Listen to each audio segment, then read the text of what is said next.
Hello, everyone. Welcome to another episode of Show and Tell, Generative AI on AWS. My name is Anil Nadiminti. I'm your host today, joining from New Jersey, and joining along with me is Adam from AWS. And we also have our guests, Lana and Logan, joining us today. So we'll go with some introductions pretty quickly, and then we'll get started. So, Adam, you want to introduce yourself? Yeah, Adam Bloom here, Solutions Architect, all the way from St. Louis, Missouri. Super excited about this one. Thanks, Adam. Lana? Hey everyone, my name is Lana Zhang. I'm a specialist solutions architect from AWS Bedrock team worldwide, supporting Amazon Nova Sonic. Very glad to be here. Thanks. And Logan? Yeah, my name's Logan. I'm a worldwide go-to-market specialist for Nova. I've been helping to support the Sonic launch. Excellent. Thank you for joining the show today. Let us know where you're joining from, and tell us in the chat. So we know last time we had a show on MCPs, and there was a lot of interest coming back from the folks joining from everywhere across in the world. And Adam, of course, there's a lot of chat over there, right? So yeah, there's a lot of interest in MCP for sure. Yeah, excellent. So, and today's show is pretty exciting. We are going to be doing a speech-to-speech show, show and tell, right? So, there's a lot of exciting content here that we're presenting today. It's all novel, new content, fresh off the GA, and Lana and Logan are here to chat with us. So, as we get started, Adam, how's the weather there down where you are? It's actually beautiful, really sunny here. Yeah, how's the weather there? No tornadoes this time, so how's No the weather going tornadoes? for you? Yeah, great. And Lana and Logan, right? So where are you? Where are you now? Right. So I'm calling in from Seattle. Like we have Yeah. a TFC summit, so I traveled to Seattle. The weather here is beautiful, like perfect temperature and really sunny outside. We're getting the notorious Seattle spring right now, which is a lot nicer than the other notorious Seattle weather. So that's a lot of fun. nice, great. Yeah, let us know, folks, where you're joining from and how you're doing. But let's get started, right? So, Adam, we're going to be chatting about um, a different topic, not MCPs. I know you have E is equal to MCP there on your Right. whiteboard. Yeah. Yeah. And today's topic is about voice content, right? Speech to speech content.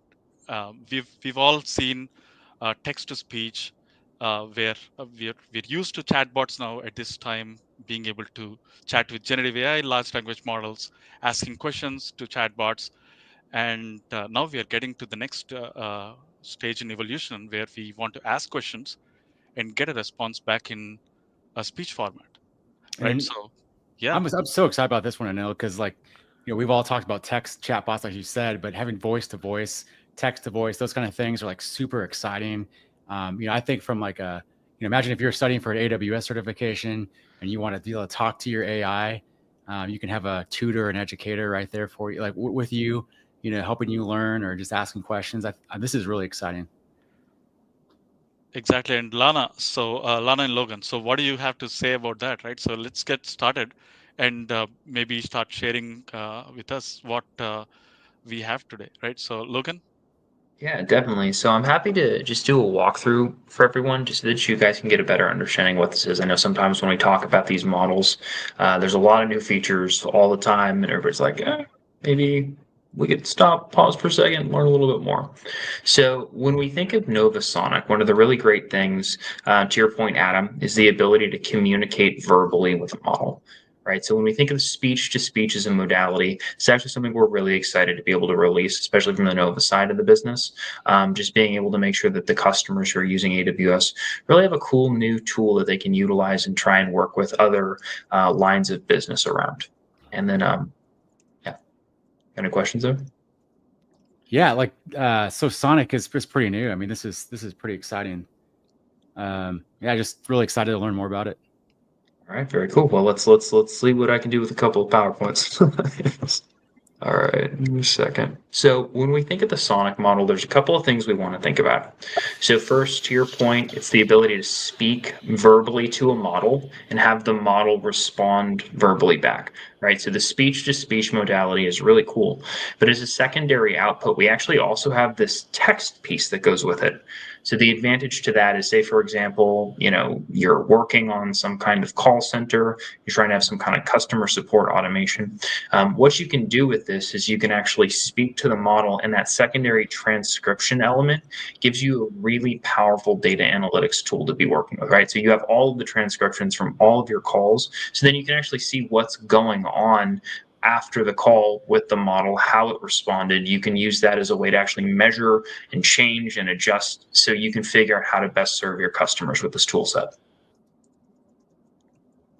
So when we look at Novasonic, just the general resources around it, we're in GA now. So we went GA on the 8th. So that's really exciting. The context window right now is we're looking at about 300K to start. So just for context about the context window, that's about the length of your average 80,000 word novella. So pretty big space for you to actually shape and sculpt the model as it's having those live conversations. To start, please go I ahead. have a question for you. So on that 300,000 token window, Lena and Logan, how should we think about that in the enterprise context? Oftentimes we're dealing with context windows in terms of text, but when it comes to spoken words and then input-output tokens, how should we be thinking about, how far 300,000 tokens gets us? Yeah, that's a great question. So I think there's a couple of things there. When we look at these models, we're all pretty used to thinking about the prompt windows. We're also used to thinking of something like fine-tuning. We're also used to thinking about something like knowledge bases. All three of those represent different ways for you to sculpt the model. When we think about the context window, you can almost think about that similar to the system prompt, right? So if we're looking at something similar to the language model, the context window is going to be what you're able to give this model to work with. And then Lana, I think you were going to say something. Yeah, absolutely. So it's like a little conversion. So the contact window we share like 300K. If make it convenience, you can convert it to time. So for example, it's roughly around 30 minutes, which means the model has a memory in the past 30 minutes as a rolling window, right? So about the contact we just said.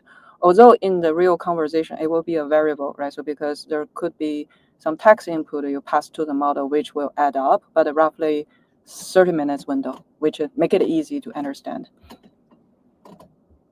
Okay, cool. Sure, yeah. So looking at the language support here, right? So can we speak about that for a little bit? Yeah, definitely. So right now at launch, we're offering the model set in English, a couple different accents, so also male and female languages, or male and female genders.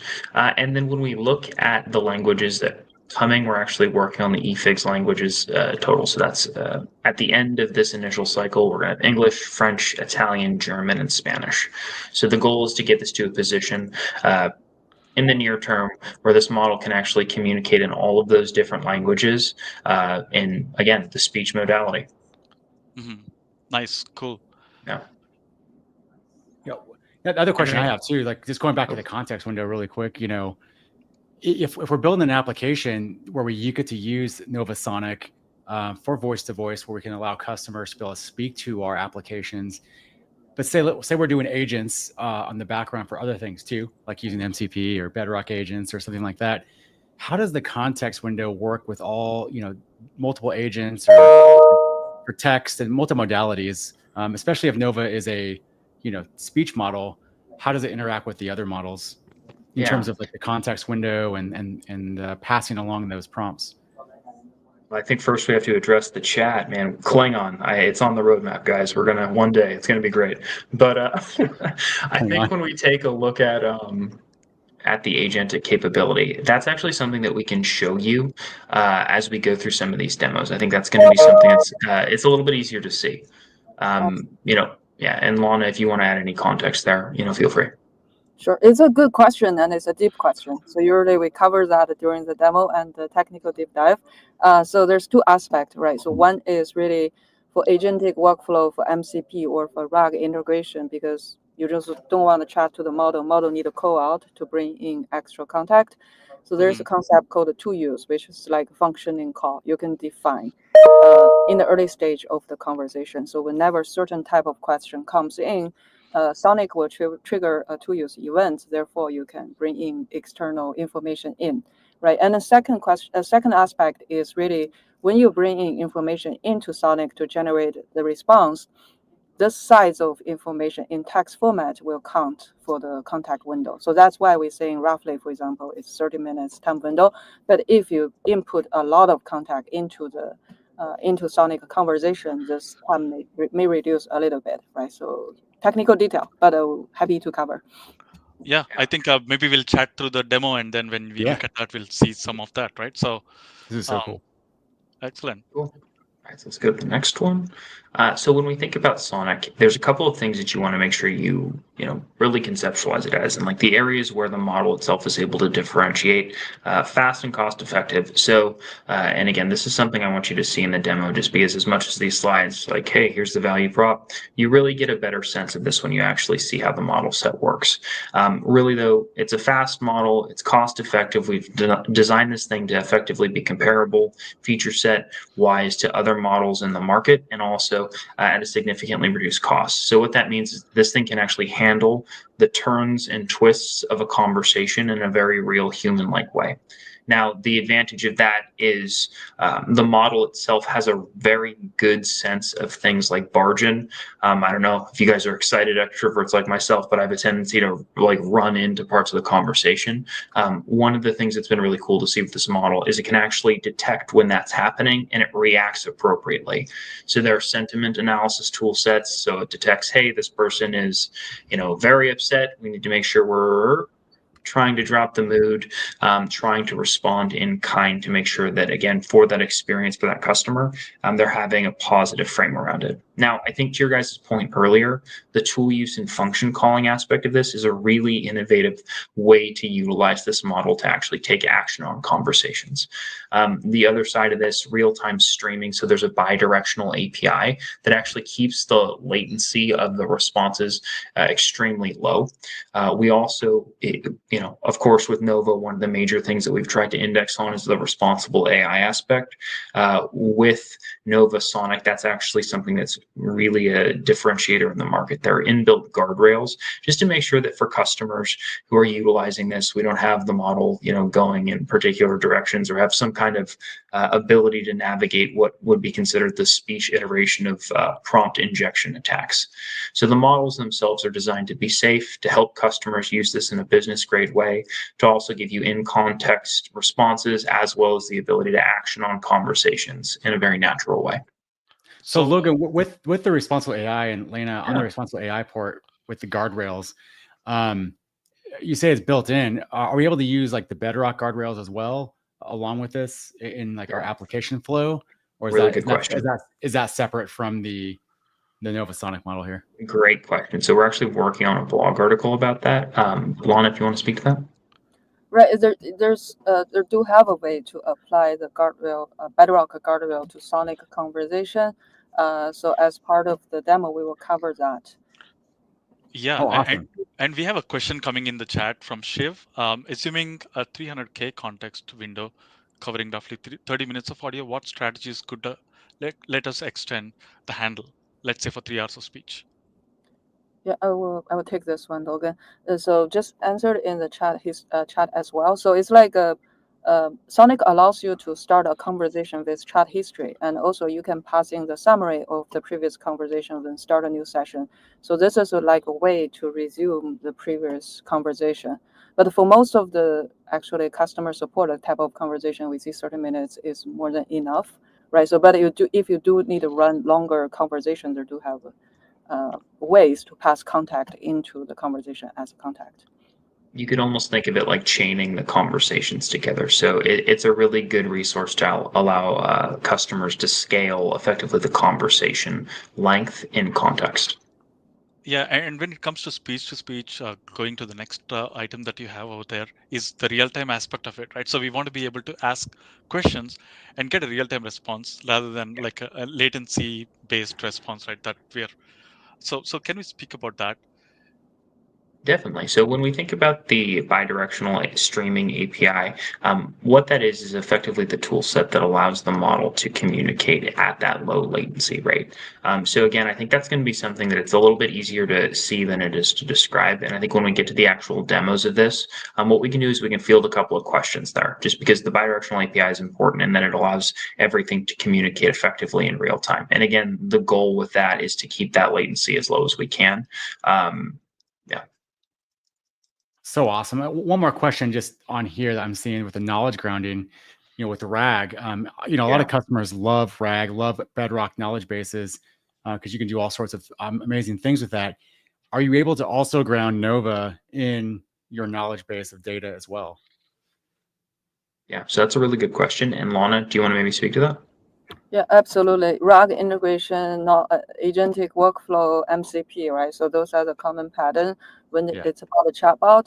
So a little bit detail, right? So it's like the entry point for Sonic type of conversation will be to use. So you can define the to use rule, which will trigger an event. And from there, based on the contact, you can integrate with RAG, with agents and MCP to bring back the contact. That's a high level pattern. Oh, that's awesome. Looks like we have another question here from German. How are hallucinations handled? Very good question. So I think there's a couple, so maybe Lana, we can take this one together. There's a couple of aspects to the handling of hallucinations. First, again, when we look at these models, there are a couple of different ways to sculpt the outputs to reduce the hallucination capability of the model set. So first, we have the context window, which is again designed to make sure that in terms of how the model is responding, we shape that with what's actually happening in the conversation and any other key prompts you need to have. Secondary aspect of that is the RAG component, so that can help in terms of making sure that the hallucination rate is low. And then the final aspect of that is actually the fine-tuning capability. So that's something that we're working on right now, is on the near-term roadmap. But really the goal is to make sure that the model is able to respond like you need it, limit hallucinations as much as possible. Now, the other side of this, which is like sort of like the little asterisk piece, I actually think that's one of the real value adds of the transcript component.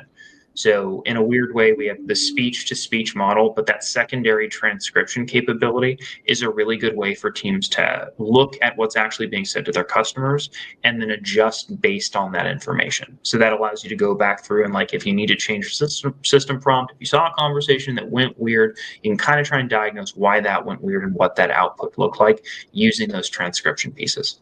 And then Lana?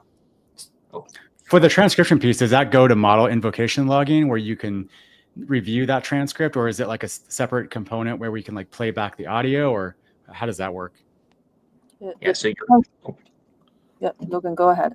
No, please, Lana, I'm going to run over like you got it. Right, yeah. So the model will output both text and audio. So there will be transcripts sending before and after the audio tokens. Mm-hmm. So during the demo, we'll share a little bit detail, right? So one is what is the model think is about to say, and then after the audio generated, it will also give you an update saying this is what the model actually said. Now, do we, I'm excited to look at the demo part, right? Yeah. And also probably also look at the deck or the content here, but definitely I think, do we want to bring up a demo for a little bit and then go back to the deck? What do you think, right, folks? Yeah, let's do that. Excellent. So, all right, let's go to Lana's screen. All right. Logan has a much better demo. Mine is more focused on functionality, so stay tuned.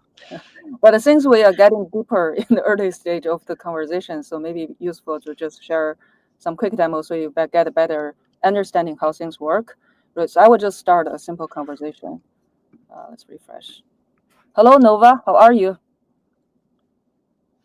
Hey there. I'm doing great. Thanks for asking. How about you? I'm doing great too. I plan to visit Japan during the summer. Do you have any recommendation? Japan in the summer sounds amazing. I changed my mind. I want to visit Peru instead. Peru is incredible. Have you considered visiting Machu Picchu? It's a must-see during any time of year. All right, so that's just a quick sample. I showcased a few things, but it's a live demo, right? So I'm under risk. So Lena, I noticed you were able to interrupt the model. That's really awesome. You want to talk about that? Yeah, that's one thing I try to highlight, right? So first of all, you probably already spot, right? So for the same audio, we see two transcripts. One is actually under the hood sending before the audio. One is after the audio, right? So this is really make sure you really get accurate ASR, like transcripts back from the model. And the second one, like what I showed you, is it's called barge in. It's like interruption, right? So intentionally, I ask a longer question saying, I want to visit Japan. Do you have any recommendation? And then the model will start generating longer answers, right? And then I interrupted, being very rude, saying, hey, I changed my mind, right? And then you can tell Sonic stopped right away and then start to generating new response, right? So this is mimicking really the human conversation, how it happened. So, I mean, essentially, like this particular dashboard that you're seeing, folks, is a chat application that Lana put together. This is not the Sonnet Amazon Nova model, but this is the screen that shows how this works, right? So that's why you're able to see a lot of what's the plumbing going under the hood when you're in a conversation, right? But when you build the chatbots with Nova, you're able to see the Nova Sonic SDK, where it's doing a whole lot of things that are being done in the backend here. Absolutely. And I actually think that one of the really key things to notice with this is that when we see the way that the model is able to handle this in terms of, again, we think about that analytics transcription component of this, such a good resource, right? Because what this allows you to do is visualize the conversation after the call. To me, this is, as cool as the speech modality is, this is actually something that I really believe in terms of like the ability to fine tune, to craft the conversation, to understand what this looks like for customers. Yeah, this is more like a demo UI we built for training, exposed a lot of technical details, right? So in the real world application, you don't have to show those details. So yeah, that's a good clarification.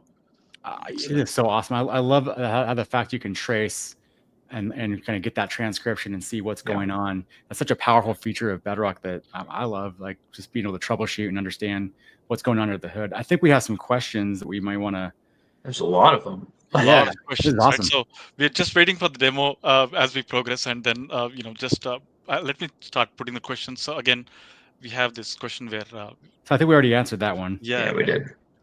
Excellent. Yeah, and then there is one like, hey, that's great. Good. Adam, you want to take this one?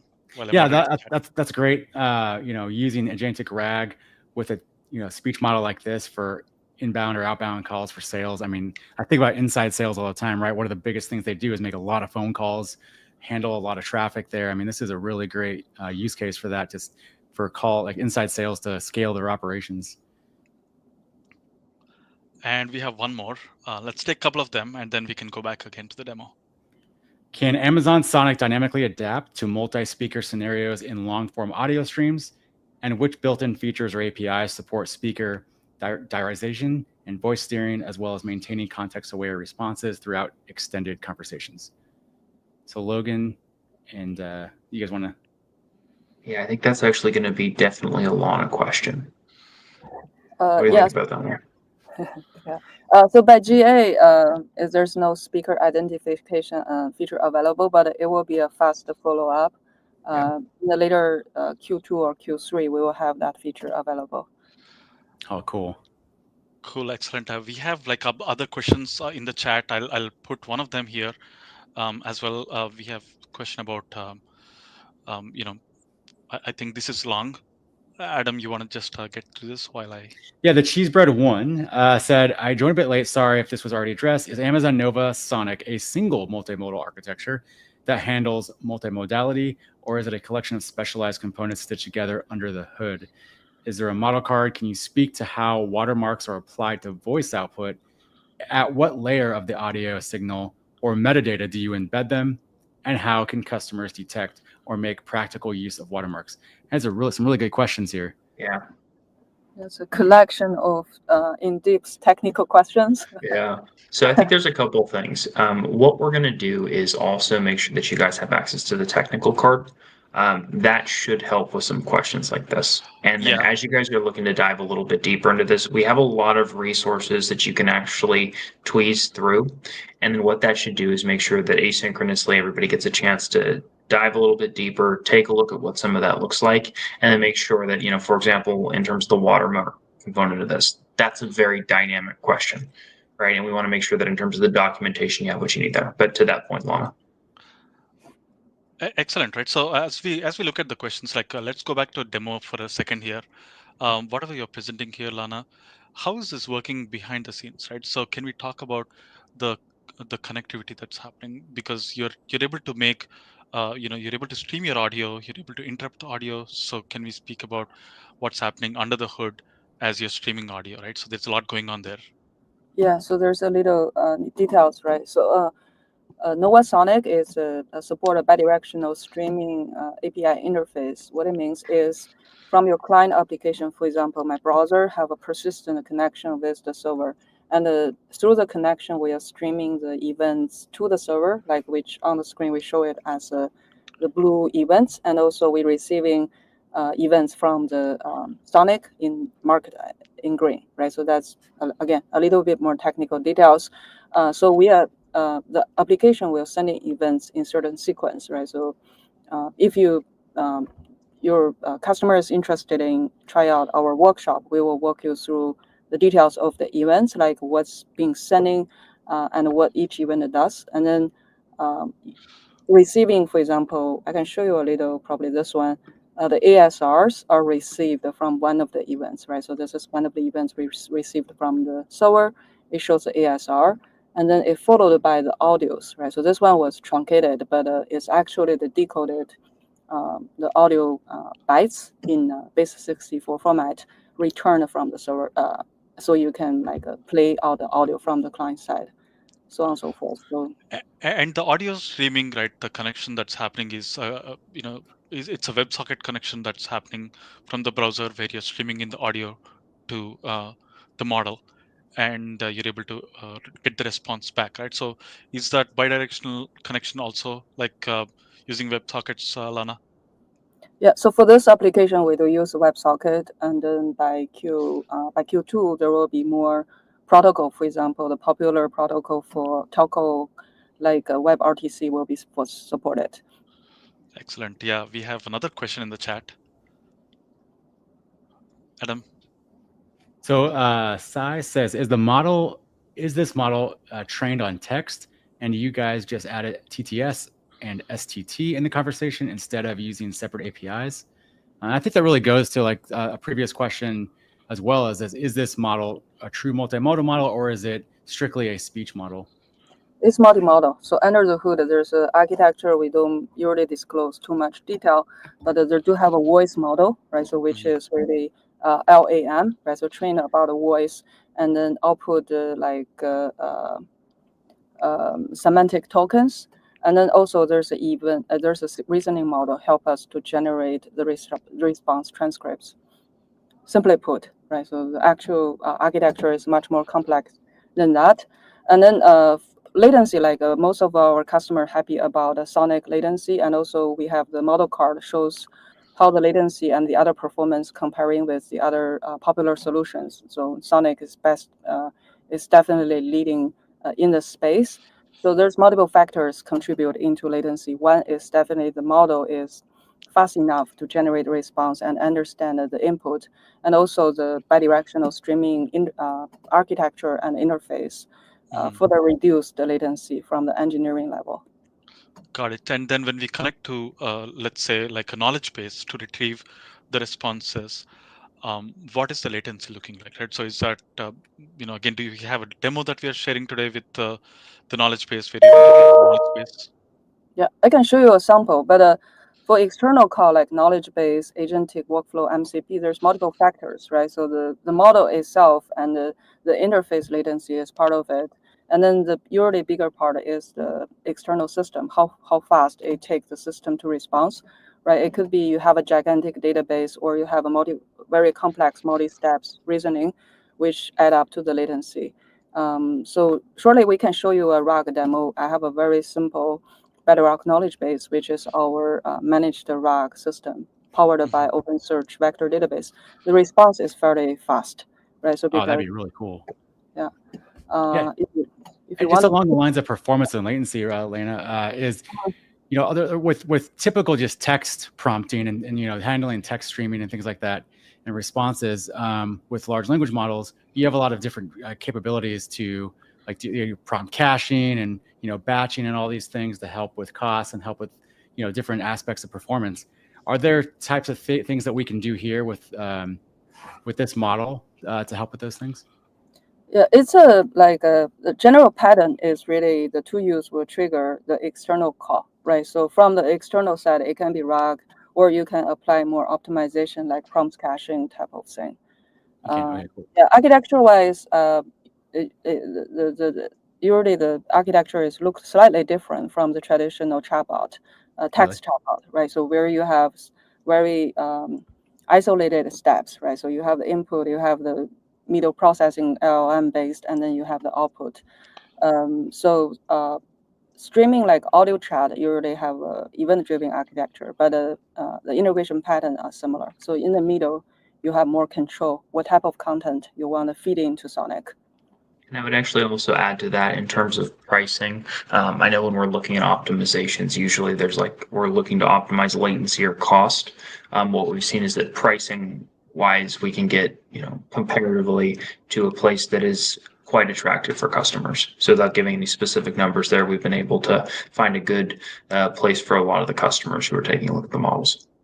That's so awesome. And I think we have another question, Anil, here. So Sai says, using same LLM by adding speech to text, what is happening here? Adding speech to text, what is happening here? So it looks like Sai wants to know maybe like how this is being converted, or maybe that's not so clear, Sai. Yeah, it's I was Logan. Okay, go for it.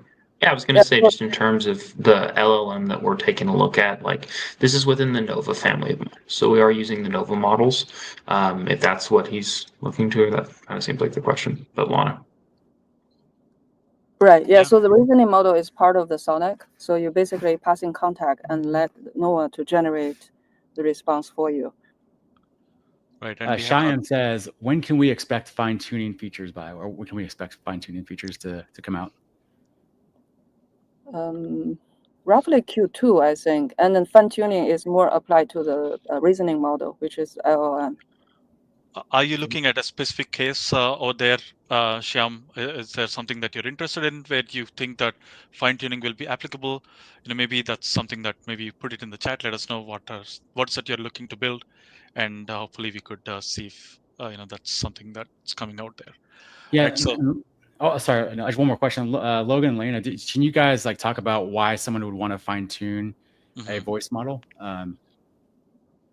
Yeah, definitely. I mean, there's a lot of use cases in terms of the fine-tuned voice models. What I would say is that if I was in the position of a customer considering like what path to go through, RAG, fine-tuning, or just navigating the context window, when we think about fine-tuning it, I would almost think about that like a role, right? And you can sort of make that from the context window component of it, but there's a customization that occurs at the fine-tuning level of a Sonic model that can actually help get to specific outcomes. And you know what I mean? So it's like you would start with the fine-tune for almost like, I would say, an inbound salesperson, right? And then from there, you would add the system prompt of certain outputs that inbound salesperson would be. So for example, maybe you would have somebody who's focused on specific lines of businesses. Then you can use each one of those as the fundamental fine-tune inbound salesperson. And then for each of the context windows, you could separate that out to the specifics of the actual feature set or product that they're looking at. And then in that way, you get this really refined, consistent workload that's simultaneously able to tailor towards the product outcome. Oh, so cool. So very similar to why would you want to fine-tune an LLM? Very use case driven. Yeah. Awesome. And I'm going back to Lana's screen share here. Lana, I know that you were looking to bring in the Knowledgebase demo. Did you want to bring that up? Sure. Yeah, we can show a quick tool use, right? So that's really the foundation for all the external integration. So at the beginning of the conversation, you can, when you start a conversation, you can define some tool use rule. So for example, one of the rule I have defined is what time is it? It's like, so there's a little technical detail here, which we have to show. So it's like I have one of the tool use definitions saying if the question is related to get current date and time, and then under the hood, you should trigger a tool use function called get date tool, right? So this is universal format applied to all the NOAA model. And also for the other provider is referred as function calling, those type of concept, right? So this will be the definition where you want to trigger the event. So, and then I can show you how get datetime type of question trigger the events. I will say, hello, NOAA, what time is it? Hey there, it's currently 0:37 on Wednesday, April 23rd, 2025.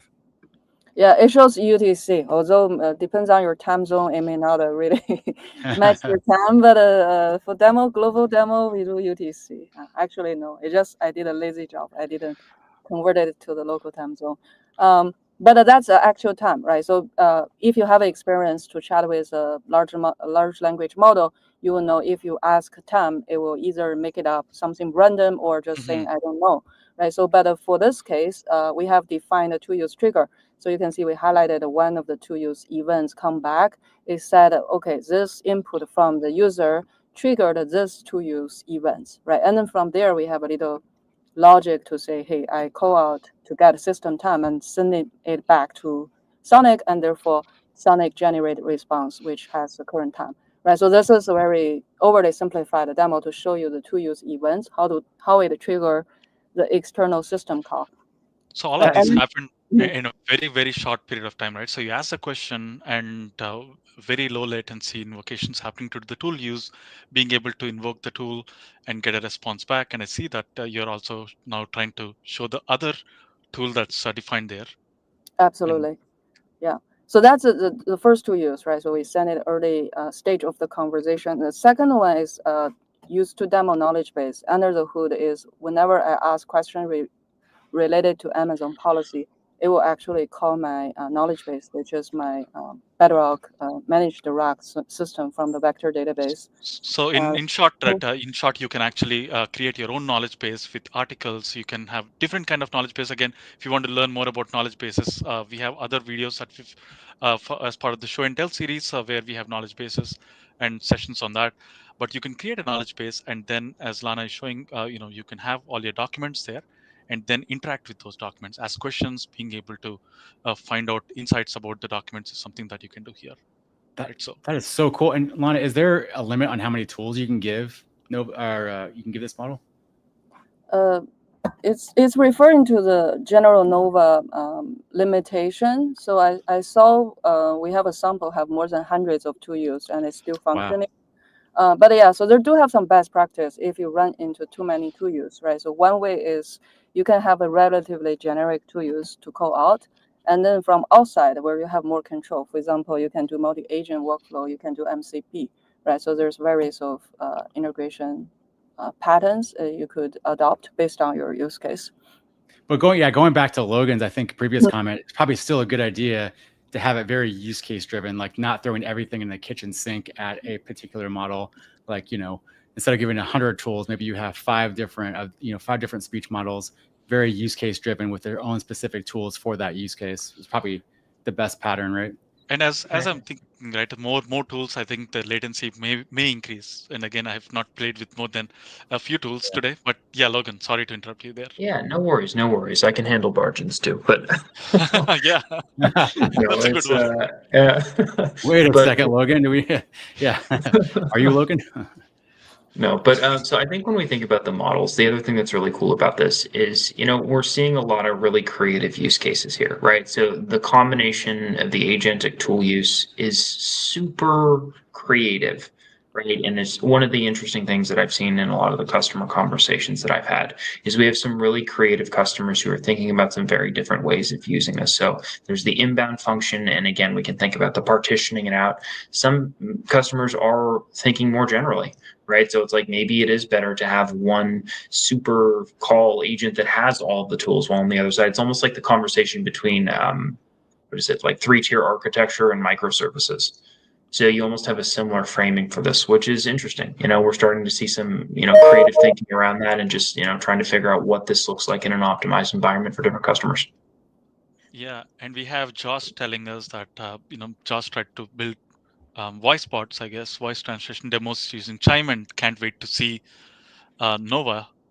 Yeah, and definitely it's a GA, Josh. So you can experiment with that. And Adam. Shyam asks, what if one wants to build a chatbot that can talk to you and solve your real-time customer problems? So, maybe we, have this model combined with Bedrock knowledge bases, combined with Nova Act, maybe. And then we really have, and then MCP, and we have superpowered agents. Sounds like a POC to me. Yeah. Yeah, that's definitely the most common use case, right? So customer service is one of the most in-demand area for Sonic. And under the hood, you can have the typical multi-agents architecture, right? So dispatching different questions, call out different system, bring in the information back. Yeah, and Eric is asking another question: if you can integrate Twilio outbound calling in a two-way flow.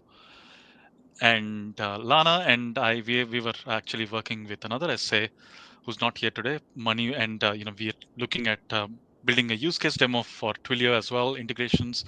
We have many other integration use cases coming up in workshop format, so you can do this yourself and experiment with that. So we'll post a link to the GitHub repo where you'll find a whole lot of these demos that you can bring in and deploy yourself and experiment with that, right? So yeah, that's it. So Lana, over to you. I know that you're going to showcase the knowledge base demo.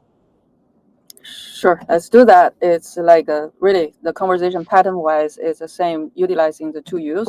It just when it receives that type of function events, it will call out knowledge base rather than just simply pull back the system time. Right, so let's do that. I will clean it up. Hey Nova. Hey there, how's it going? Do you know what is not allowed on Amazon?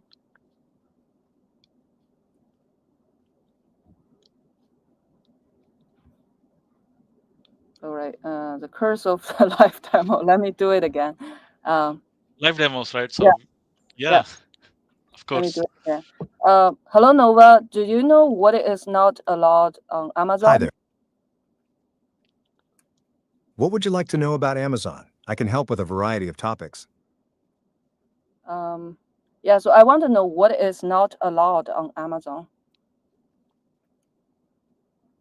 I understand. It's important to know what's allowed. However, I can't provide specific details about Amazon's policies.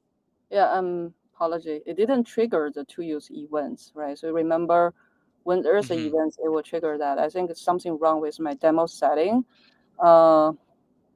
Yeah, so we do have samples about a knowledge-based integration. So yeah, and live demos are like this, but again, like this is a demo POC that was built for the purpose of a show and tell, and we were trying to utilize models. So obviously, like there's more cooking that we could do here to make this demo pretty, right? So yeah. And I'd actually also say one of the best things that you can do with this thing is to see how it works and then try and test it, right? And there's going to be challenges like this in terms of getting set up. It takes some testing. It takes a little bit of work. But what we've seen is once these things are established and ready to roll, they operate very smoothly. So I'm posting the link to the GitHub repo where you can find some of these. Yeah, I think this is awesome too, because we're on the cutting edge here, and I think what you guys are doing with this model in particular is not just a consumer-based app, but it's really about integrating this with enterprise class features like guardrails and knowledge bases and agents. And I think that's it's super awesome what's been built here. And I think to your point, Logan, like I talk to customers and do proof of concepts with customers all the time, and you always want to start small. It's always about your use case and your data, no matter what the model is. And I think that's definitely true here too. Yeah, Right. and I So think that to clarify, yeah, the problem is with my demo app. I think I didn't set up the knowledge base properly before the demo. It's not a Sonic, just to add to that. Yeah. And I think the other thing to add with this that's interesting is that we see the different integrations of the different tool sets, right? And like as we go through and set up these different pieces of it, the knowledge base component of it, the guardrail component of it, there's some best practices that we're putting together for people so that even with a demo like this, where it's, we're running through a sample app, we can set this up as a resource for people to go back and as they're testing, use this to make sure, oh, did I add the knowledge base? Was the guardrail added? So things like this, I think, are really good resources for people who are looking to test this out. And is there like an architecture diagram or anything that we can look at or point folks to see how this would kind of integrate into an existing like agentic workflow or application? Really good question. So we're putting together some content around that. Lana, do you have some specific pieces? I know we send the GitHub repo usually, and then there's also the workshop. Those are the two main ones that we're sending to customers right now. Yeah. But Lana. Yeah, there's a few different versions with different level of details, right? So we have in general, Nova Sonic user guide, where you can find all the instruction official document, which contains some diagrams you may need to show you detail how this tool is being triggered, along with the other information.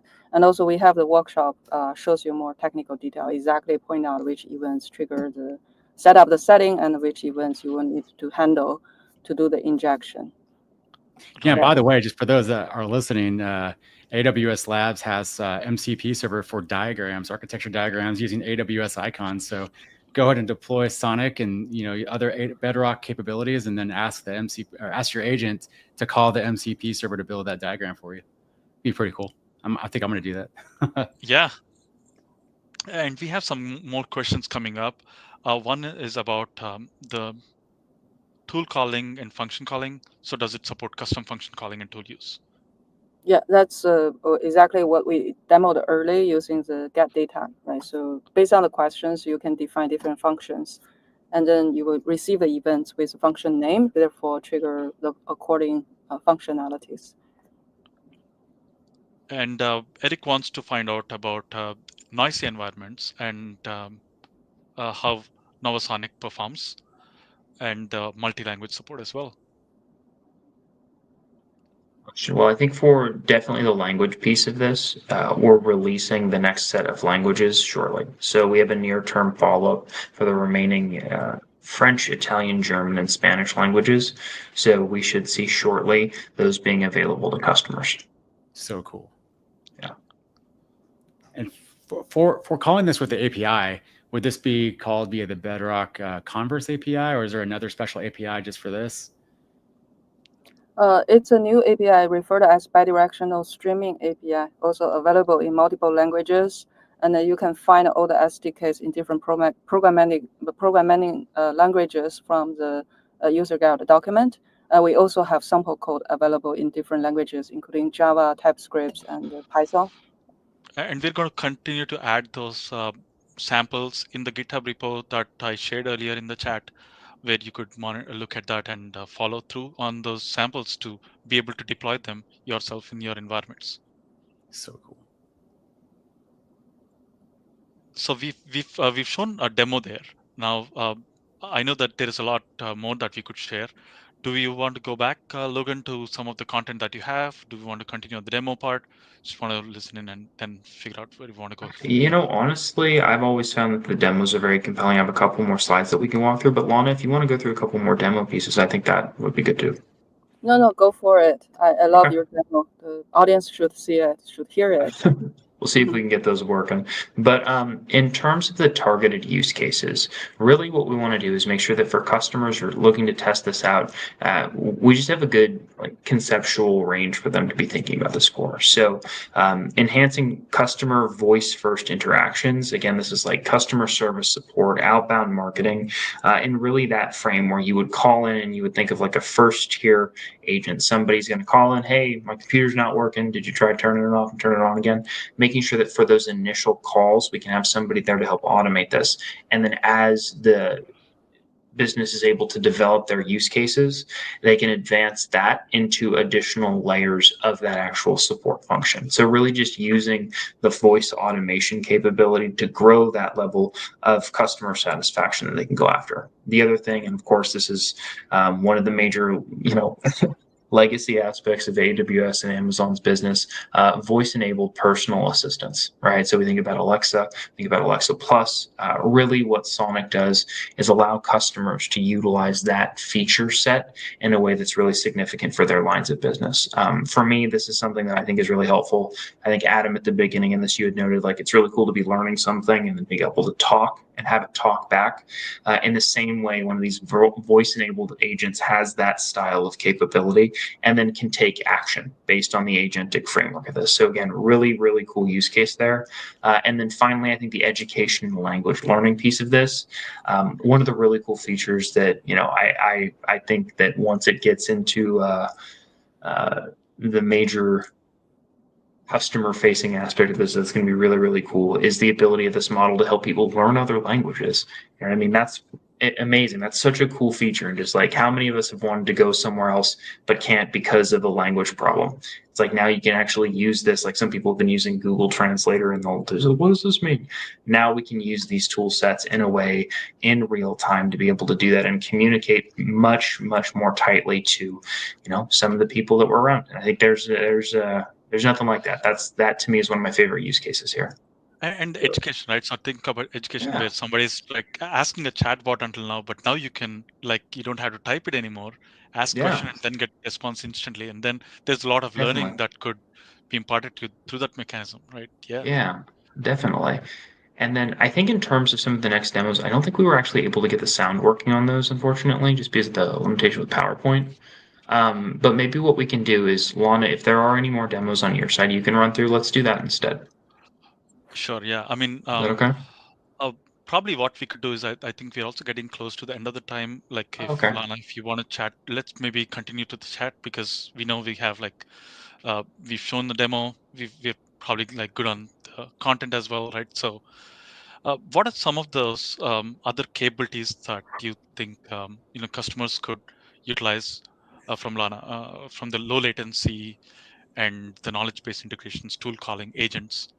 Maybe chat through some of those. Absolutely. So there's first of all, for the recorded demo, there is a blog post we have published. We can share the link. So there is a recorded video you can find. It's a good one.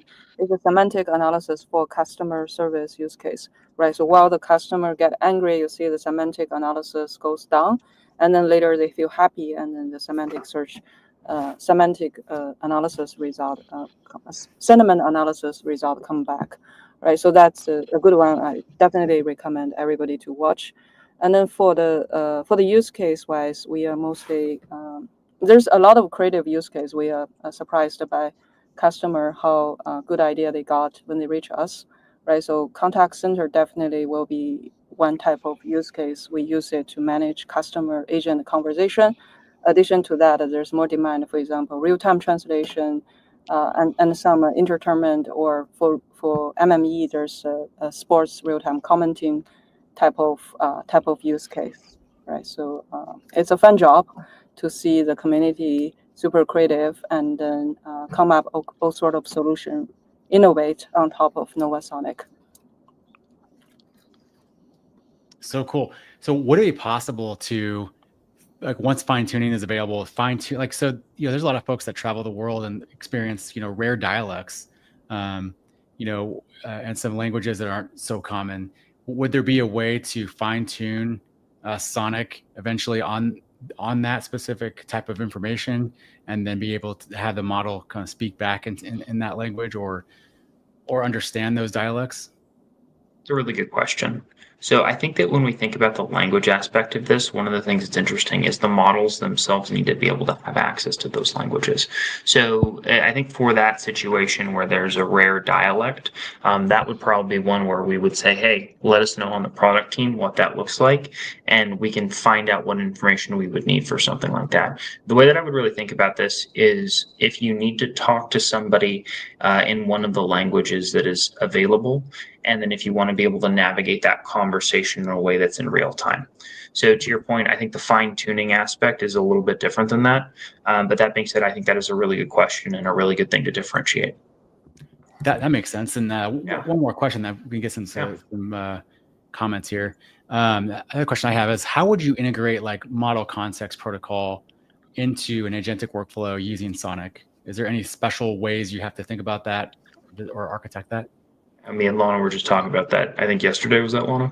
Yeah.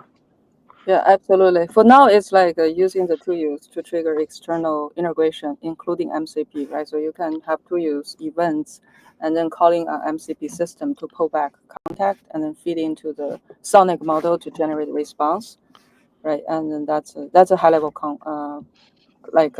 architecture pattern.